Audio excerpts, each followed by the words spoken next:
At 10:09 p.m. on August 18, 1944, Torpedo Man's mate, second-class Frank Morrison, crouched in the forward torpedo room of USS Rasher, watching the depth gauge needle swing wildly as his submarine charged straight into the teeth of a Japanese convoy he probably wouldn't survive attacking. The 22-year-old from Cedar Rapids, Iowa, had his hand on torpedo tube number 3. Outside in the South China Sea darkness, at least 13 massive Japanese freighters and 6 escort destroyers were steaming toward the Philippines. Morrison could hear the pings through the hull. The escorts knew Rasher was out here somewhere.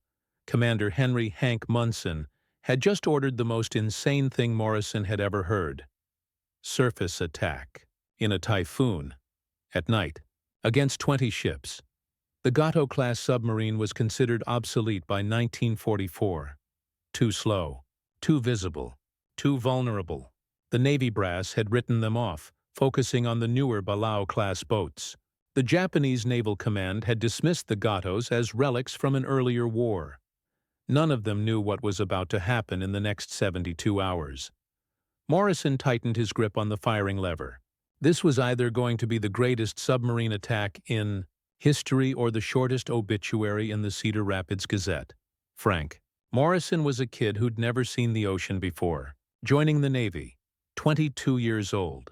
Farm country. His father ran a grain elevator outside Cedar Rapids. Frank had spent his teenage years loading wheat onto trucks, not dreaming about submarines or warfare. He'd enlisted in December 1941, 3 days after Pearl Harbor, when the radio in his father's office crackled with news that changed everything. Boot camp at Great Lakes.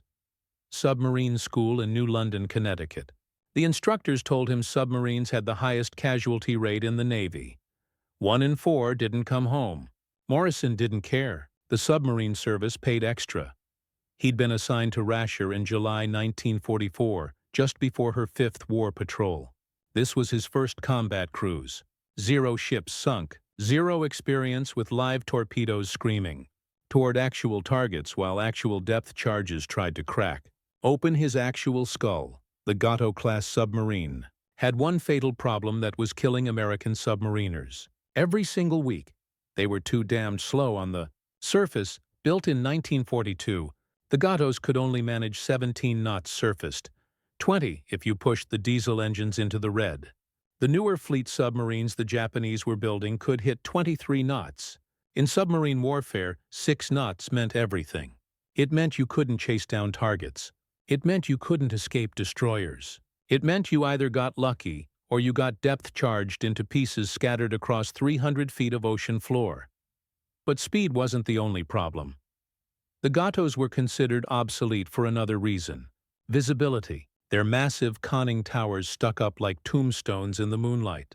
Japanese lookouts could spot them from 8 miles away on a clear night. The Navy had started calling them coffin boats in some circles, though never officially. By August 1944, the Pacific Submarine Force was losing boats at an unsustainable rate. In the previous 6 months, 13 submarines had been sunk, 91 officers, 1,003 enlisted men gone. Morrison had known one of them. Torpedo Man's mate, first class Robert "Bobby" Cashel, had been Morrison's instructor at submarine school, 28 years old, Brooklyn, New York, married with a 2-year-old daughter. Cashel had taught Morrison everything about the Mark 14 torpedo, how to load it, arm it, troubleshoot it when it inevitably malfunctioned. The Mark 14 had so many problems that Cashel joked it was more dangerous to the submarine firing it than to the target. Cashel had been assigned to USS Robalo. On July 26, 1944, Robalo was on patrol off the coast of Palawan in the Philippines. At 11:45 p.m., she radioed her position. Everything normal. All systems operational. She was never heard from again. Nobody knew exactly what happened. Some thought a mine. Some thought a torpedo malfunction, one of their own Mark 14s detonating inside a tube, blowing the bow off. Some thought depth charges. It didn't really matter. Robalo and her entire crew of 81 men disappeared into the South China Sea. Morrison had received the news 2 weeks before Rasher departed Fremantle. He'd sat in the barracks reading the casualty list. Cashell's name. Right there. Torpedo Man's mate First Class Robert Cashell. Survived by wife Patricia and daughter Susan, age 2. Morrison had written a letter to Patricia that night. He didn't know what to say.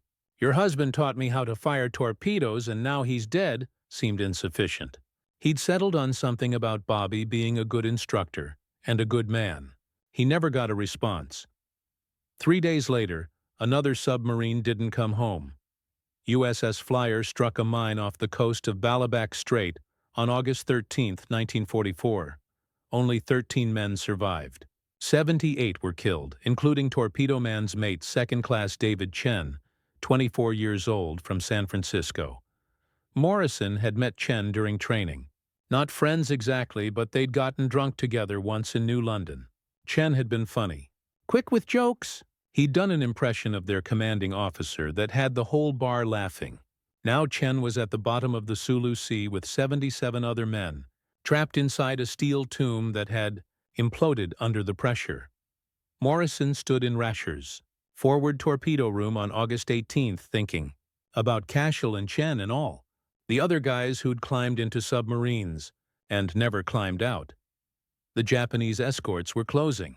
He could hear the thrum of their propellers through the hull. Commander Munson's voice crackled over the intercom. "Stand by forward tubes." "We're going in!" Morrison's hands were shaking. The Gato-class submarine was obsolete. The tactics were suicidal. The odds were impossible. But Morrison had 6 Mark 14 torpedoes in his tubes, and somewhere out there in the darkness were the ships that were keeping this war going. He steadied his hands, waited for the command. The Gato-class submarine's fundamental problem wasn't just speed. It was tactical obsolescence. By 1944, submarine warfare had evolved into a brutal chess match. American subs had to intercept Japanese convoys, get into firing position, launch torpedoes, and escape before the escorts arrived. The entire sequence needed to happen fast. The Gatos couldn't move fast. Their top surface speed of 17 knots meant they couldn't execute the end-around maneuver effectively anymore. The end-around was simple in theory. Spot a convoy, race ahead of it on the surface, submerge, wait for the targets to sail into your ambush. But if the convoy was moving at 15 knots and you could only manage 17, you had a 2-knot advantage. Not enough. Not nearly enough. The math was brutal and unforgiving.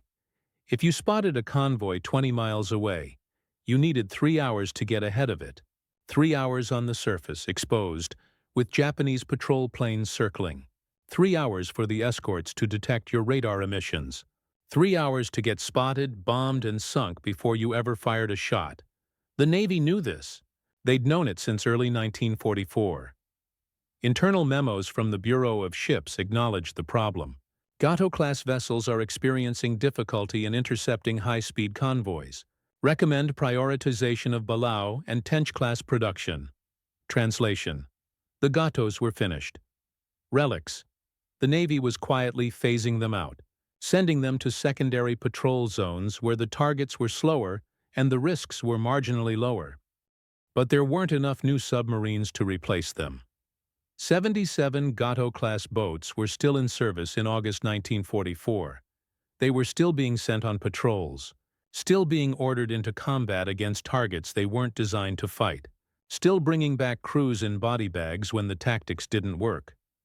Commander Hank Munson knew all of this when he took command of Rasher in July 1944, 44 years old. Born in Manila while his father was stationed in the Philippines. Naval Academy class of 1932. Munson had already commanded USS Creval for 2 war patrols before being rotated to staff duty in Fremantle. He'd spent 10 weeks on the beach managing submarine refits, and he'd nearly gone insane with boredom. Munson was a warrior. He wanted back in the fight. He'd also seen what happened when commanders followed the playbook. Cautious approaches, long-range torpedo shots, playing it safe. That strategy got you moderate success and 0 casualties. Munson didn't want moderate success. He wanted to sink every Japanese ship in the Pacific. When Admiral Ralph Christie offered him command of Rasher for one patrol, Munson took it immediately. He knew Rasher's reputation. She'd already sunk 15 ships under her previous commanders.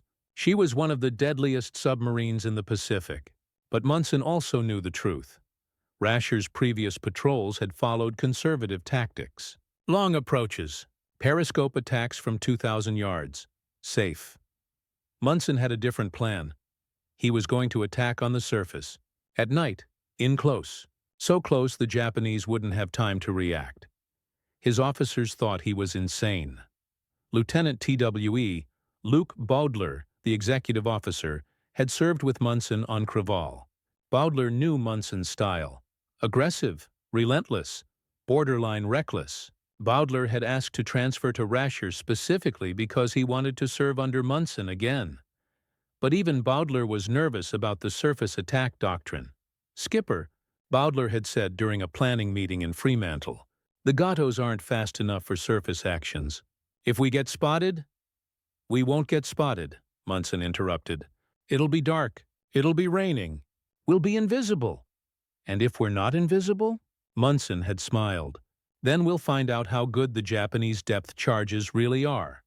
The rest of the crew didn't find this reassuring, but they also knew Munson had a reputation.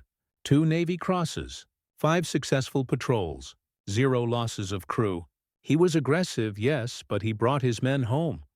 Morrison, standing in the forward torpedo room during that pre-patrol briefing, had listened to Munson's plan and thought one thing: "We're going to die out there." He wasn't wrong, but he also wasn't entirely right. The Japanese had adapted. In early 1944, their convoy tactics had been almost laughably bad. Freighters sailed alone or in loose groups with minimal escort. American submarines picked them off like ducks in a shooting gallery. Between January and June 1944, U.S. subs sank over 200 Japanese merchant ships. But by August, everything had changed. The Japanese Imperial Navy had instituted the Grand Escort Command, a dedicated organization focused solely on protecting merchant vessels. Convoys now traveled with multiple escorts: destroyers, corvettes, submarine chasers, and patrol boats. They zigzagged constantly. They used active sonar. They dropped random depth charges to deter submarines from shadowing. And they'd gotten good at killing American submarines. On July 14, 1944, USS Seawolf was attacked by destroyer Yamagumo off the coast of Samar. Depth charged for 6 hours. Seawolf survived but returned to base so badly damaged she needed 2 months of repairs. On July 26, Robalo disappeared, presumed sunk by a mine or depth charge attack. On August 2, USS Harder, one of the most successful submarines in the Pacific, was caught on the surface by Japanese escorts. Destroyer Ikazuchi rammed her, then dropped depth charges directly over the wreck. 24 officers, 59 enlisted men, all dead. On August 13th, Flyer struck a mine. 78 killed. 4 submarines lost in 1 month. The casualty rate was spiraling out of control. The Navy was desperate for new tactics, but nobody knew what would work. Traditional doctrine said, stay submerged during daylight, track convoys from a distance, attack at periscope depth from long range, escape underwater. Safe, predictable, increasingly ineffective. The Japanese escorts had learned to counter every standard move. If you tracked a convoy from 10 miles astern, the trailing escorts would detect your periscope and force you under. If you fired from 2,000 yards, the torpedoes took long enough to reach the target that the escorts had time to counterattack. If you escaped underwater, the escorts could box you in and depth charge your last known position for hours. Munson's plan violated every rule in the book. Attack on the surface, in darkness, from point-blank range. He'd explained his reasoning to the officers during the pre-patrol briefing. The Japanese expect us to attack submerged, Munson had said. They're watching for periscopes. They're listening for submarines underwater. But they're not expecting us to charge right at them on the surface in the middle of a typhoon. Lieutenant Willie Newland, the torpedo data computer operator, had raised his hand. "Skipper, if they spot us on the surface, we can't dive fast enough. We're dead." "Then we don't get spotted," Munson replied. "And if we do?" Munson had leaned forward, his wild blue eyes glinting. "Then we shoot first." The logic was insane, but it also made a twisted kind of sense. On the surface, Rasher could maneuver faster.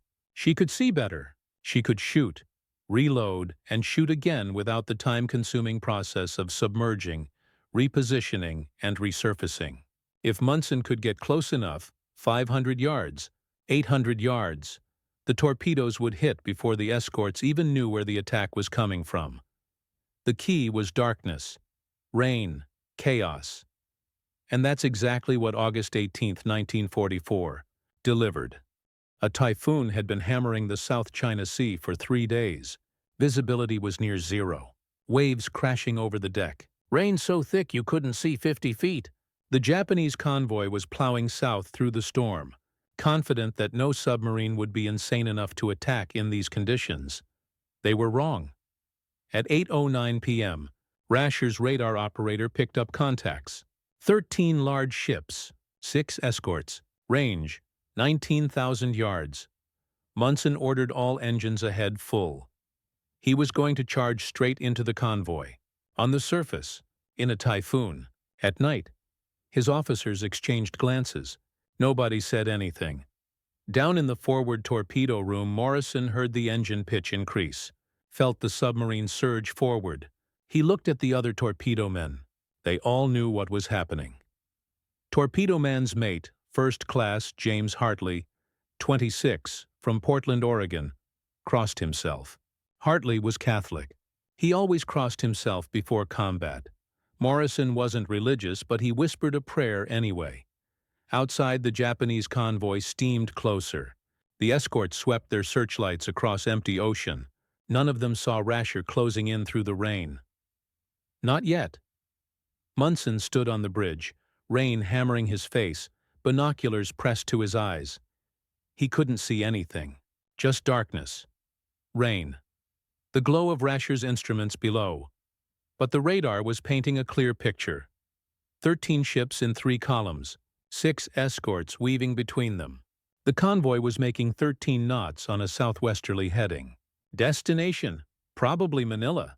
Cargo, probably fuel, ammunition, reinforcements. Everything the Japanese needed to hold the Philippines. Munson had a choice: play it safe, submerge, track the convoy, wait for daylight, attack from long range using periscope depth, or go in now. Surface, close range, maximum violence. The safe option would get him 1, maybe 2 kills. Standard patrol results. Respectable. Nobody would criticize him. The aggressive option would either make him a legend or get him killed. Munson made his decision in about 3 seconds. Helm, come right to 090. All ahead full. I want 17 knots. Luke Bodler, standing next to him on the bridge, didn't question the order. He knew Munson's style, but he did ask, "How close are we getting?" "Close enough to see their faces." Bodler didn't respond. There was nothing to say. Rasher surged through the waves, bow crashing through swells, spray exploding over the deck. The submarine shuddered with each impact. Below, the crew braced themselves against bulkheads, holding on to whatever they could grab. Morrison felt the boat accelerate. His stomach dropped. This was happening. Munson was really doing it. Torpedo man's mate, Second Class Eugene Gene Saunders, 19 years old, from Tulsa, Oklahoma, was loading torpedo number 4. His hands were shaking so badly he almost dropped the arming key. "Steady," Morrison said. "We've trained for this." "We haven't trained for this," Saunders shot back. "Nobody trains for charging into a convoy in a fucking typhoon." He wasn't wrong. Chief Torpedo Man William Bill Crawford, 32, from Baltimore, Maryland, stepped in. Crawford had been on submarines since 1939. 5 war patrols, 15 confirmed kills. If anyone knew what they were doing, it was Crawford. "Listen up," Crawford said, his voice cutting through the noise of the engines and the storm. "The skipper's crazy, but he's smart crazy. He gets us close enough, These fish will hit before the Japs even know we're here. But that means every torpedo has to fire clean. No malfunctions. No hang fires. You check your tubes twice. You double-check the depth settings. You don't fuck this up, clear? Clear, Chief, Morrison and Saunders responded in unison. Crawford nodded. Good, now get ready. We're about to make history or become it. Up on the bridge, Munson watched the radar contacts grow closer. 15,000 yards, 12,000, 10,000. The escorts still hadn't spotted them. The rain and darkness were working perfectly. At 9:21 p.m., Rasher was 5,000 yards from the convoy, close enough to hear the freighter's engines through the water. Close enough that if the rain stopped, the escorts would see them immediately. Munson positioned Rasher directly in the convoy's path, then slowed to idle. Let the Japanese come to him, like a predator waiting in ambush. The nearest escort was 1,500 yards away. Zigzagging. Searchlights sweeping left and right. The beam passed within 200 yards of Rasher's conning tower. Nobody breathed. The searchlight swept away. The escort continued on her pattern. Munson whispered to Bowdler, "Stern tubes first. Then we'll swing around for the bow shots." Bowdler relayed the order through the intercom. In the after-torpedo room, Torpedo Man's mate, First Class Michael Mike Riley, 27, from Boston, Massachusetts, armed tubes 7 and 8. His hands were steady. Riley had been on 4 war patrols. He'd seen combat before, but never like this. The largest ship in the convoy was passing on Rasher's starboard side. Range 2,800 yards. A massive tanker riding low in the water, decks almost awash. Fully loaded. Probably 10,000 tons of crude oil or aviation fuel. Munson didn't hesitate. Fire 7. Fire 8.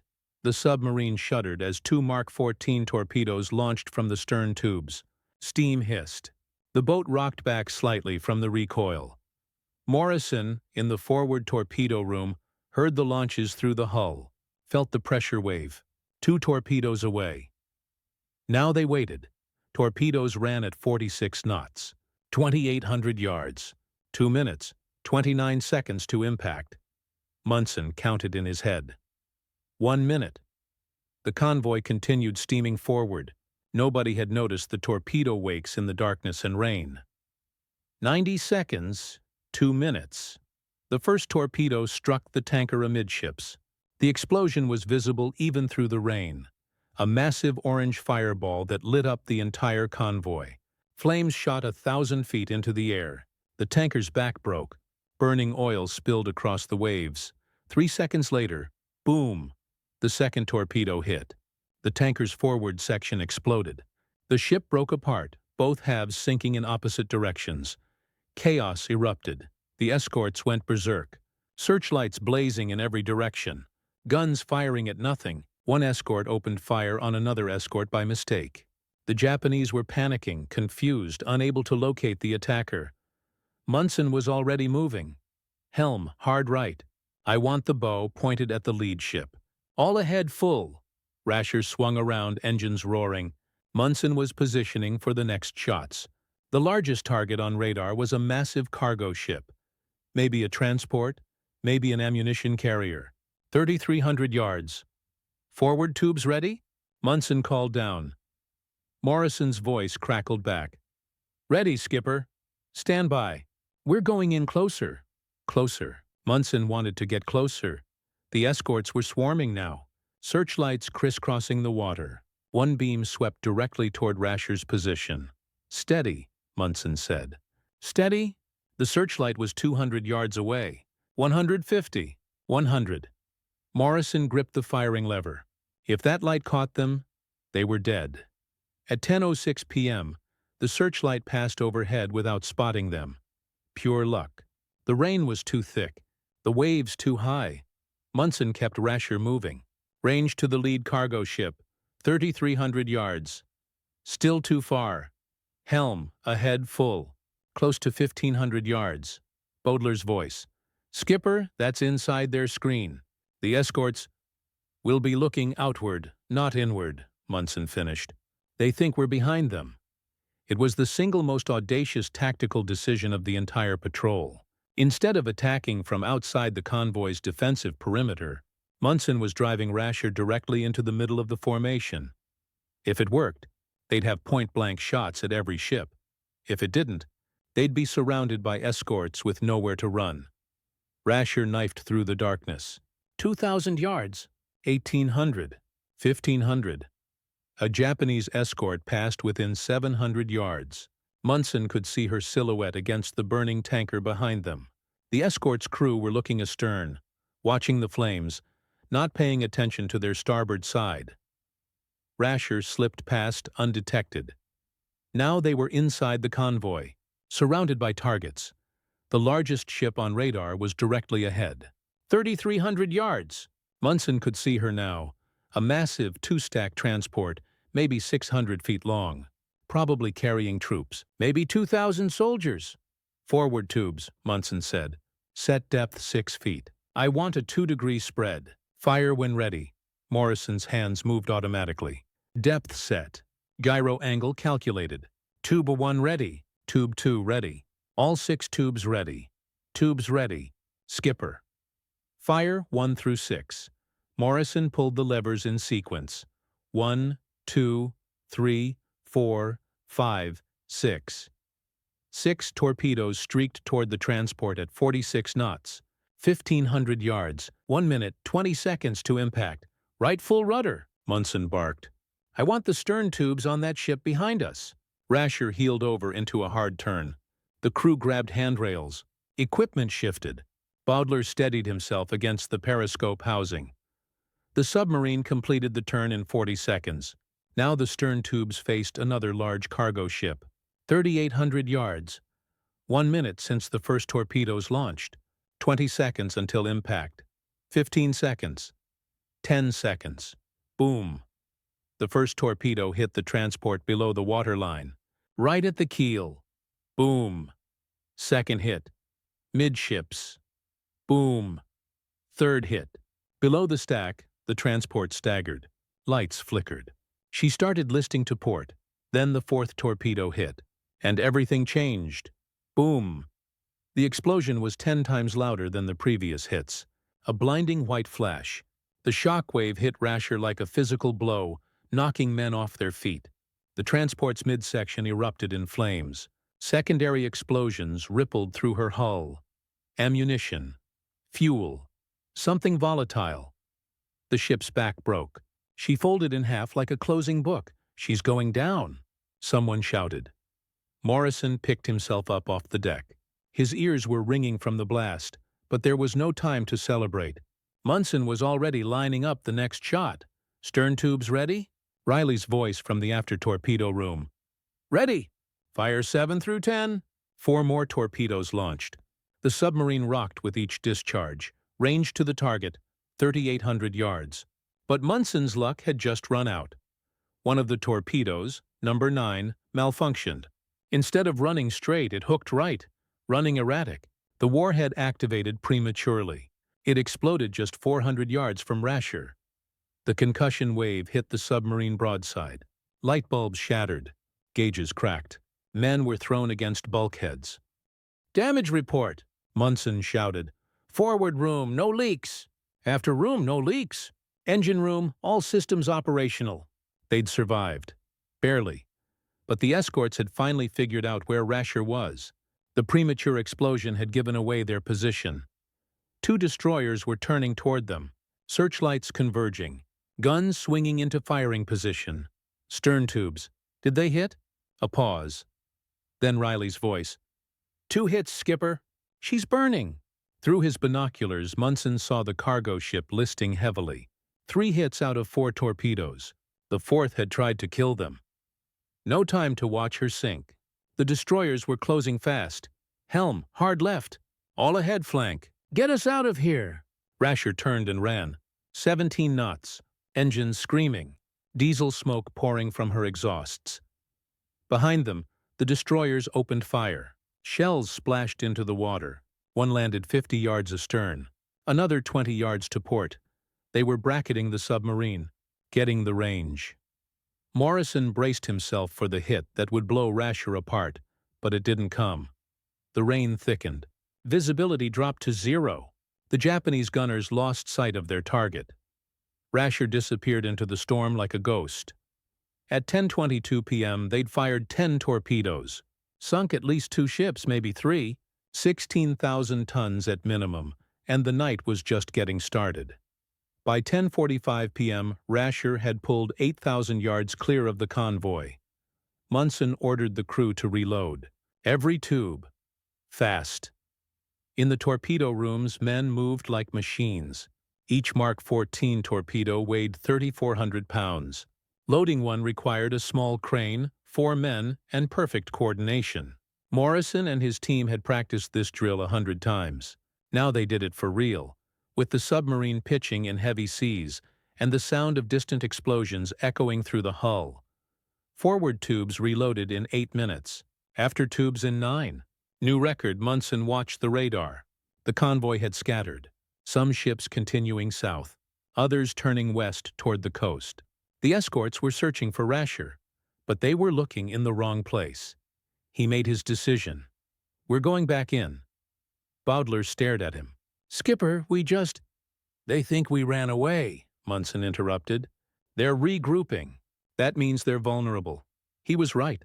The Japanese commanders had assumed the submarine attack was over. They'd sent their escorts to search the perimeter while the surviving merchant ships reformed into a tighter group. Textbook defensive maneuver, but it left them exposed for exactly 3 minutes. That's all Munson needed. At 11:27 p.m., radar picked up 6 large ships steaming northwest. 4 freighters, 2 escorts. The escorts were on the flanks, watching outward. Nobody was watching the approach from astern. Munson positioned Rasher behind the formation. 5,000 yards. He crept forward. 4,000, 3,000. One of the escorts turned. Her searchlight came on. "All stop," Munson hissed. Rasher went silent. Engines off. Momentum carrying her forward. The crew froze. The searchlight swept left. Swept right. Directly over Rasher's position. They should have been spotted. By all logic, the light should have caught them. But the rain saved them again. The beam diffused in the downpour. The escort saw nothing but storm. The searchlight clicked off. The escort turned back to her station. "Ahead slow," Munson whispered. 2,200 yards. "Get me to 2,200. They crept forward. 2,500 yards. 2,400. 2,200. The lead ship was enormous. Later identified as a cargo vessel, but in the darkness she looked like a battleship. 600 feet of steel riding high in the water. Probably empty, returning from Manila to pick up a new cargo. "Forward tubes," Munson said. "Fire 4. Save 2 for the next target." Morrison checked his settings. Depth 6 feet. Gyro angle 0. Straight shot. Fire 1 through 4. 4 torpedoes. 2,200 yards. 1 minute, 50 seconds. Munson immediately turned Rasher to bring the stern tubes to bear on the second ship.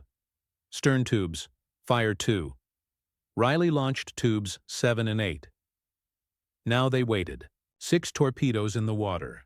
2 targets. 1 minute passed. 90 seconds. Boom.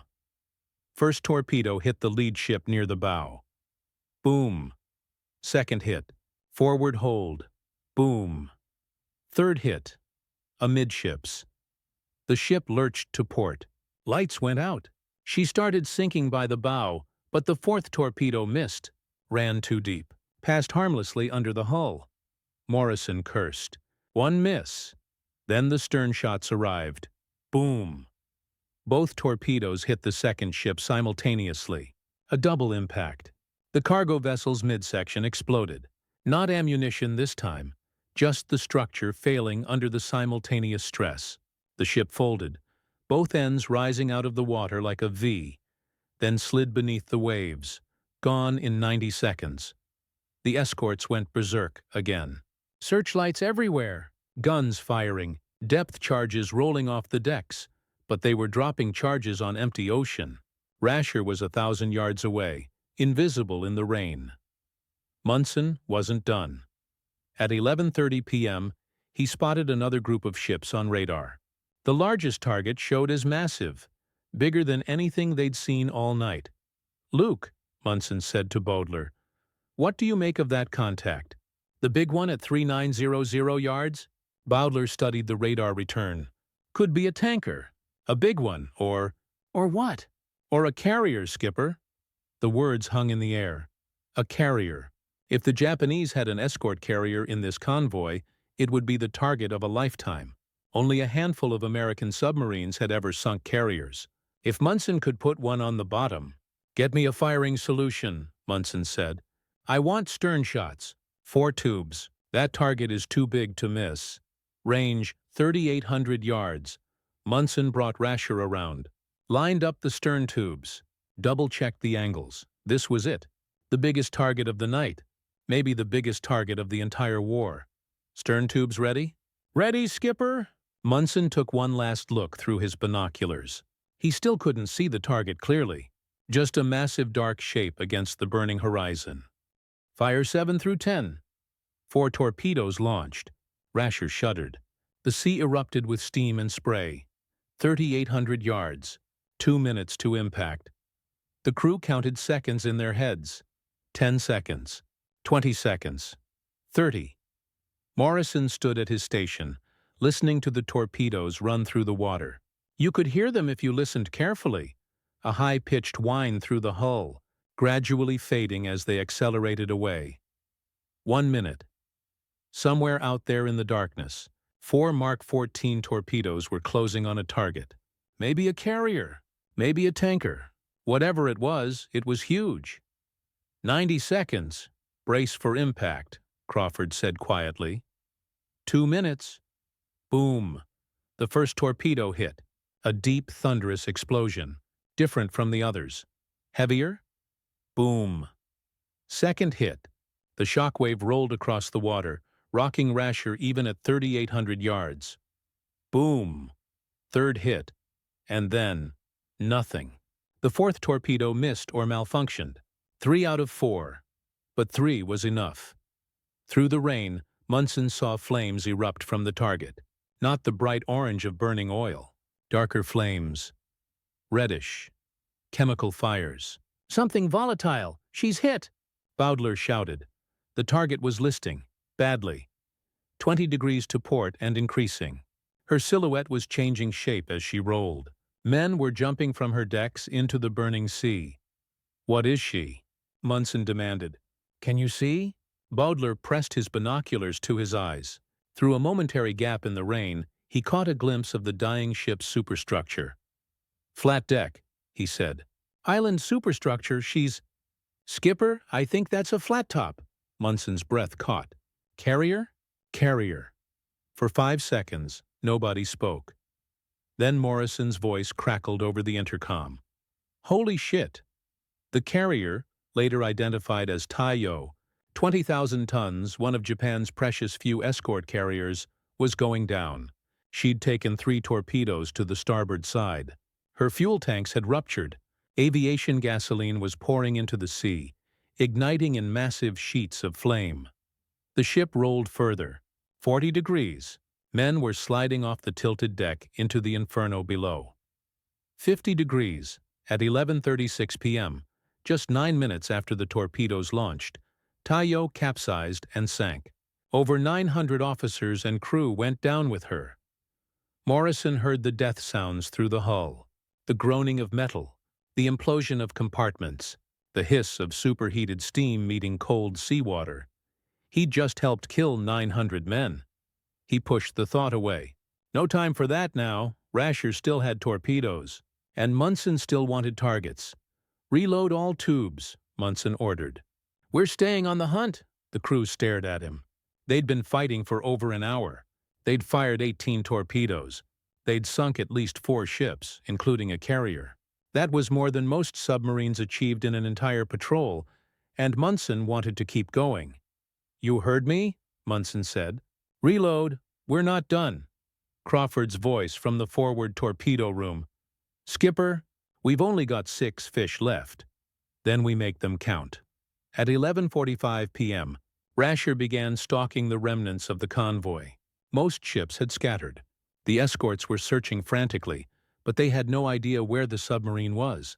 Munson had moved Rasher 5 miles to the west, outside the search perimeter. Radar picked up 2 large ships limping south. Both were damaged, either from torpedo hits or from collisions during the chaos.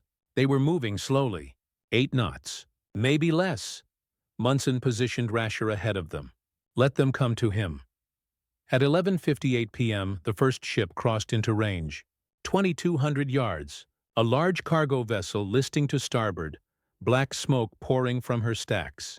"Forward tubes," Munson said. "Fire 3. Morrison launched tubes 1, 2, and 3. The torpedoes ran true. 2 minutes later, boom, boom, boom, 3 hits in rapid succession. The cargo ship broke apart. Both halves sank within minutes. 3 torpedoes left. The second damaged ship tried to turn away. Too late. Munson swung Rasher around, stern tubes. Fire 3. The last 3 torpedoes of the night streaked toward the target. Range, 1,800 yards. Close. Very close. 1 minute. 40 seconds. Boom. First hit. Boom. Second hit. The third torpedo missed. Ran under the target, but 2 hits were enough. The ship slowed, dead in the water, burning from bow to stern. She didn't sink immediately, not until later, when the fires reached her fuel tanks, and she exploded in one final cataclysmic blast. At 12:03 a.m. on August 19, 1944, Rasher fired her last torpedo. The submarine was empty. No more weapons. Munson had shot every fish on the boat. Time to go home. Helm, set course for Midway. All ahead full. Let's get out of here before they figure out what happened. Rasher turned east and ran. Behind her, the South China Sea was littered with burning wrecks, debris, and bodies. 6 ships sunk, 4 more damaged. Over 50,000 tons destroyed in one night by one obsolete Gato-class submarine. The Japanese Navy couldn't believe it. Neither could the American command. And it was only August 18th. The patrol wasn't over. On August 19th, Rasher radioed Pearl Harbor with a contact report. The message was brief. Attacked convoy 1415N, 118E, multiple hits. Returning to base. Munson didn't mention the tonnage. He didn't want to sound like he was exaggerating. In submarine warfare, commanders who overclaimed were quietly reassigned. Better to underestimate and let the intelligence analysts confirm the kills later. But at Pearl Harbor, Commander Submarine Force Pacific was already receiving decoded Japanese radio traffic. The intercepts painted a devastating picture. Convoy HI-71 en route from Singapore to Manila had been annihilated. 6 confirmed sinkings. 4 additional vessels severely damaged. The convoy had been carrying critical supplies, aviation fuel, ammunition, reinforcements. Almost none of it reached the Philippines. The Japanese radio messages were frantic, desperate. One transmission, intercepted at 2 a.m. on August 19th, reported, "Convoy under attack by multiple submarines. Escort carrier Taiyo sunk, transport Teyamaru sunk. Request immediate air support. Multiple submarines." The Japanese thought they'd been attacked by a wolf pack. It had been one boat, Rasher. At Fremantle, Admiral Ralph Christie read the intelligence reports with growing disbelief. He knew Munson was aggressive, but this was beyond anything Christie had seen in 3 years of submarine warfare. When Rasher pulled into Fremantle on September 3rd, Christie was waiting on the dock. Munson climbed off the submarine, exhausted, hollow-eyed, his uniform stained with salt and diesel smoke. Christie walked up to him and said simply, "Jesus Christ, Hank, what did you do out there?" Munson managed a tired grin. "Followed orders, Admiral.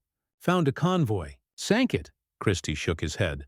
"Your after-action report says 5 ships sunk, 4 damaged.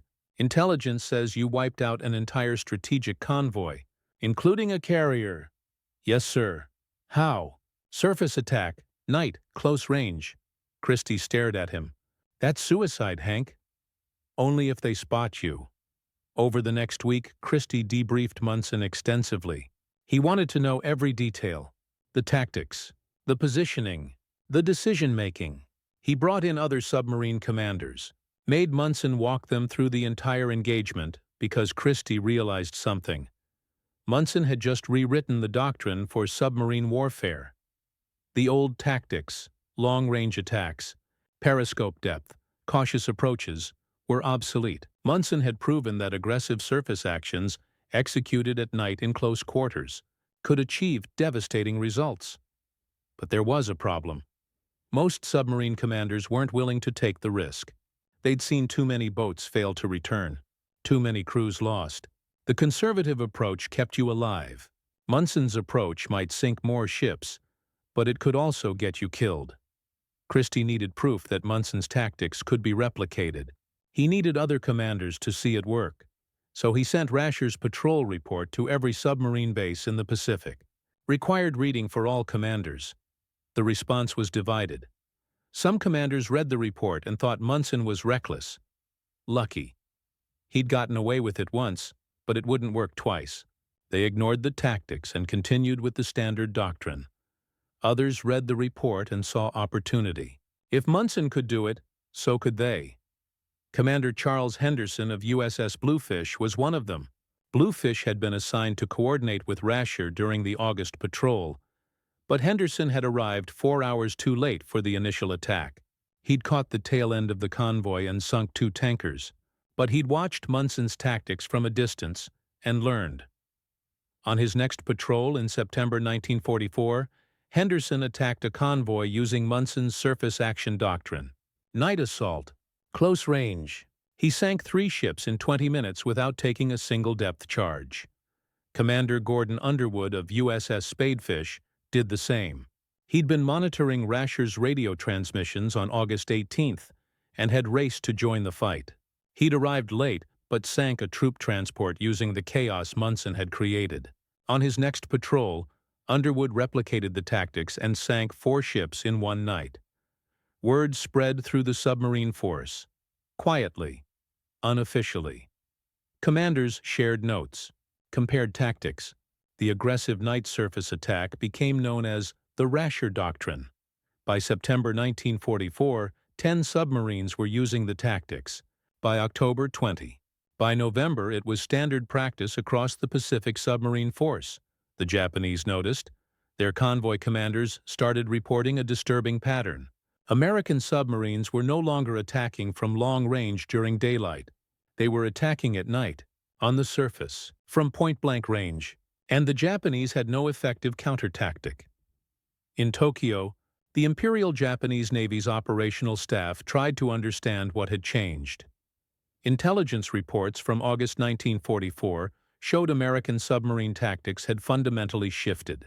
For the first 3 years of the war, U.S. subs had been predictable, patient. They'd shadow convoys, wait for the right moment, attack from periscope depth, escape underwater. But starting in August, the attacks became ferocious. Submarines charging into convoys, multiple ships sunk in minutes, escorts unable to respond fast enough. One Japanese destroyer captain, Lieutenant Commander Nakamura Isao, survived an attack on convoy Mi-27 in September 1944. His after-action report described the engagement. At 22:30 hours, explosion observed on transport Kenjo Maru. Believed submarine attack. Escort group turned to engage. Before we could establish contact, second explosion on tanker Oki Maru. Third explosion on cargo vessel Typhoon Maru. All 3 ships sinking. Submarine not detected on sonar. No periscope observed. Believed attack conducted from surface at close range. Enemy submarine tactics have become incomprehensibly aggressive. The report concluded with a chilling assessment. Our convoy defense doctrine is no longer effective. By October 1944, Japanese convoy losses had tripled, not because there were more American submarines, there weren't, but because the submarines that were operating had become exponentially more lethal. The Gato-class boats, once considered obsolete, were now the most dangerous threat in the Pacific. Their weakness, slow speed, poor underwater performance, didn't matter if they attacked on the surface at night. And their advantages, experienced crews, reliable radar, aggressive commanders made them unstoppable in close-quarters combat. The Japanese tried to adapt. They increased escort numbers, added air patrols, improved radar detection. Nothing worked because Munson's doctrine had one critical advantage: unpredictability. American submarines no longer followed a pattern. They'd attack from any angle, any range, any time. The Japanese escorts couldn't prepare for an attack that could come from anywhere. Between August and December 1944, American submarines using the Rasher Doctrine sank over 400 Japanese merchant ships, over 2 million tons of shipping destroyed. Japan's economy began collapsing. Oil imports dropped by 70%, food imports by 50%. Raw materials, rubber, iron, bauxite, stopped arriving. Factories shut down. The war machine ground to a halt. The Japanese Navy knew exactly what had caused the collapse: aggressive American submarine tactics pioneered by one obsolete Gato-class boat in August 1944. But officially, nobody credited Munson. The Navy didn't advertise individual tactics, didn't name specific commanders as innovators. That would create egos, rivalries, competition. So the Rasher Doctrine spread quietly. Commanders learned it from each other, passed it along, modified it, improved it. Munson never received formal recognition for revolutionizing submarine warfare. His patrol report was filed away. His tactics were absorbed into standard doctrine without attribution. He didn't care. He'd accomplished what he set out to do: sink Japanese ships. Lots of them, but the crew of Rasher knew what they'd done. They'd participated in the single most successful submarine patrol in U.S. Navy history, and they'd survived. Morrison returned to the United States in December 1944. He'd completed one more patrol on Rasher after the August mission. Quieter, fewer targets. By then, there weren't many Japanese ships left to sink. He was reassigned to submarine training in New London, became an instructor, taught new recruits how to fire torpedoes, how to load tubes under pressure, how to stay calm when depth charges were exploding overhead. One of his students asked him about combat. "What's it like? Really like?" Morrison thought about August 18, 1944, charging into a convoy in a typhoon, firing torpedoes at point-blank range, the explosions, the burning ships, the men in the water. He said, "It's chaos, controlled chaos. If you do your job right, you live. If you don't, you don't." Were you scared? Every second. Did it get easier? Morrison shook his head. "No, but you get better at functioning while you're scared. That's the difference." The student nodded, didn't ask anything else. Morrison finished the war as a chief torpedo man's mate, received a Silver Star for his actions on Rasher's 5th Patrol, left the Navy in 1946, and returned to Cedar Rapids. He worked at his father's grain elevator for 34 years. Never talked much about the war. When people asked what he did in the service, he'd say, "I was on submarines. That's all. No details, no stories." The war was something he carried quietly. In November 1945, after the war ended, the Navy conducted a comprehensive analysis of submarine effectiveness. The research team examined every patrol report, every confirmed sinking, every tactical innovation. They wanted to understand what had worked and what hadn't. Rasher's 5th Patrol stood out immediately. In one 72-hour period in August 1944, the submarine had sunk 6 ships totaling 52,000 tons, damaged 4 more, annihilated an entire strategic convoy, and returned to base without a single casualty. The analysis concluded, USS Rasher's 5th War Patrol represents the pinnacle of submarine warfare effectiveness in the Pacific Theater. Commander Munson's tactical doctrine, surface attacks at close range during hours of darkness, achieved results that exceeded theoretical maximums by a factor of 3. Translation: Munson had done the impossible. He'd taken an obsolete submarine and turned it into the deadliest weapon in the Pacific. The Navy quietly integrated the tactics into official doctrine. The post-war Submarine Operations Manual included entire sections based on Rasher's patrol report. But Munson's name wasn't mentioned. The tactics were presented as general principles, not individual innovations. That's how the military works. Ideas become institutional knowledge. Individuals fade into footnotes. But within the submarine community, everyone knew.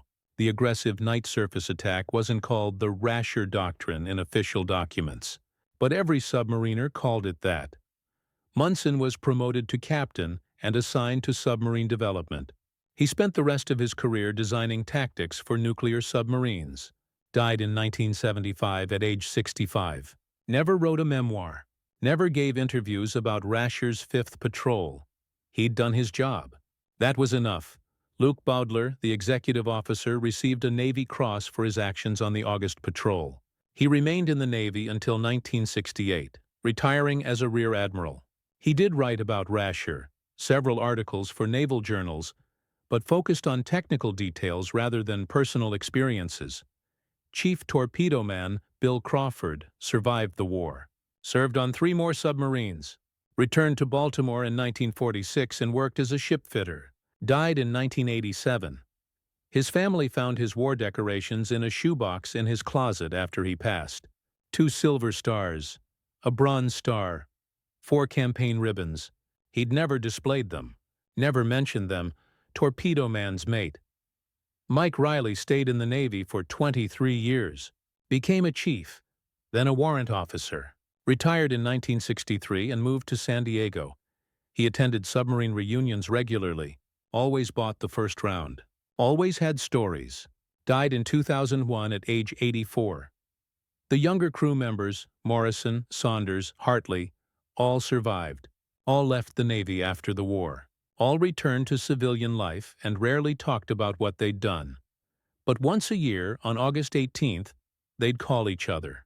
No matter where they were, no matter what they were doing, they'd get on the phone and talk for a few minutes. Remember the guys who didn't make it. Remember the night they'd charged into a convoy and survived. The calls continued for decades. Morrison made his last call in 1998, 2 years before he died. He reached Saunders in Tulsa. They talked for 7 minutes. "You remember that night?" Morrison asked. "Every detail," Saunders replied. "We were fucking crazy. We were kids." "Same thing." They laughed. Said goodbye. Hung up. Morrison died in 2000. Heart attack. He was 78 years old. At his funeral, a Navy representative presented his widow with his Silver Star and submarine combat pin. The representative said, "Your husband served with distinction in defense of his country." Morrison's widow nodded. She knew the basics, knew he'd been on submarines, knew he'd seen combat, but she didn't know the details. Didn't know about August 18, 1944. Didn't know her husband had been part of the most successful submarine patrol in naval history. Morrison had never told her, just like he'd never told anyone else. That's how that generation worked. They did extraordinary things, then came home and lived ordinary lives. And the world moved on, never knowing what they'd accomplished. USS Rasher continued operations until the end of the war. She completed 2 more war patrols after Munson's command. Both were successful but less dramatic than the August 1944 mission. By late 1944, there simply weren't many Japanese ships left to sink. Her final confirmed tally: 18 ships sunk, 99,901 tons destroyed, second highest tonnage total of any American submarine in World War II. Only USS Tang sank more tonnage, and Tang was sunk on her final patrol, killing all but 9 of her crew. Rasher brought all her men home. 8 war patrols. 0 casualties. After the war, she was decommissioned. Too old, too slow. The Navy didn't need diesel submarines anymore. The future was nuclear. Rasher was sold for scrap in 1971, cut apart, melted down, recycled into steel for cars and buildings. A less than dignified end for one of the deadliest weapons in American military history. But her legacy survived. In 1999, a naval historian named Clay Blair Jr. was researching his book Silent Victory, the U.S. Submarine War Against Japan. He was compiling statistics on submarine effectiveness, looking for patterns, trying to understand what had made certain boats so successful. Rasher kept appearing in his data. Blair dug deeper, found Munson's patrol reports, found the intelligence assessments, found the decoded Japanese radio traffic, and he realized something extraordinary. Rasher's 5th Patrol had fundamentally changed submarine warfare, not just tactically but strategically. The aggressive night surface attacks had forced Japan to divert resources to convoy defense. Those resources came from frontline combat units, which weakened Japanese naval power, which accelerated the American advance across the Pacific. Blair estimated that Rasher's August 1944 patrol and the doctrinal changes it inspired shortened the Pacific War by approximately 3 to 4 months. 3 months, maybe 100,000 lives saved, American and Japanese, all because one aggressive submarine commander ignored the playbook and did something crazy. Blair tracked down Munson's family, interviewed Bowdler, found a few surviving crew members and recorded their stories. When Blair's book was published, Rasher finally got recognition. Military historians started studying Munson's tactics. Naval academies included the August 1944 patrol in their curriculum, but by then, most of the crew was dead. Morrison, Crawford, Riley, all gone. They never knew they'd become famous. The impact of Rasher's patrol extended beyond the immediate tactical victories. Between August 1944 and the end of the war in September 1945, American submarines sank over 1,000 Japanese merchant ships using variations of Munson's doctrine. Total tonnage destroyed, over 5 million tons. Japan's economy collapsed. Oil imports dropped from 6 million barrels per month in January 1944 to less than 300,000 barrels per month by July 1945. Food imports ceased entirely. Factories shut down. The military ran out of fuel. By summer 1945, Japan was starving, not because of strategic bombing, not because of naval battles, because American submarines had annihilated their merchant fleet. And the tactics that made that annihilation possible originated with one obsolete Gato-class submarine in August 1944. Historians estimate that between 80 and 100 American submarine crew members survived the war specifically because Munson's tactics reduced casualties. Aggressive close-range attacks gave the enemy less time to counterattack. Submarines got in, fired, and escaped before the escorts could respond. Casualty rates dropped from 25% to under 15% after the Rasher Doctrine was adopted. That's 80 to 100 men who went home to their families, who had children, grandchildren, lives that wouldn't have existed if those submarines had been sunk. The strategic impact was even greater. Japan's inability to import oil meant they couldn't fuel their planes, ships, or tanks, couldn't move troops, couldn't sustain offensive operations. The atomic bombs ended the war. But American submarines had already won it. They'd strangled Japan's economy, cut off her resources, made continued resistance impossible, and Rasher's 5th Patrol had been the turning point. The moment when American submarines stopped playing it safe and started playing to win. August 18, 1944. One night, one submarine, one convoy. Everything changed. Frank Morrison lived to be 78 years old, died in Cedar Rapids, Iowa, surrounded by his family. When people asked him about the war, and they rarely did, he'd say he was a torpedo man on submarines. If they pressed for details, he'd mention Rasher. But he never talked about August 18, 1944, never described charging into a convoy in a typhoon, never mentioned the carrier, never talked about the fires or the explosions or the men in the water. His grandchildren found his silver star in a drawer after he died. They asked their grandmother what it was for. "Something he did in the war," she said. "I don't know exactly. He never talked about it." They looked it up, found Clay Blair's book, found the patrol reports declassified in the 1990s, found the casualty estimates, the strategic assessments, the historical analyses. They learned that their grandfather had been part of something extraordinary, and they learned that he'd never once mentioned it. Not to his wife, not to his children, not to anyone. That's how real heroes work. They do the impossible. Then they come home and live normal lives. And they never, ever brag about it. In 2005, a memorial was dedicated at the Submarine Force Library and Museum in Groton, Connecticut. It lists the names of every submarine and every crew member lost during World War II. Rasher isn't on that memorial. She survived. All her crew members survived, but the memorial represents what they were fighting against. The constant threat, the knowledge that every patrol could be your last. Rasher's crew faced that threat 8 times, 8 patrols, 8 chances to die. They came home every time. That's the real story. Not just the ships they sank or the tactics they pioneered, but the fact that they went into the most dangerous service in the Navy, faced an enemy that was killing 1 in 4 of their fellow submariners, and survived.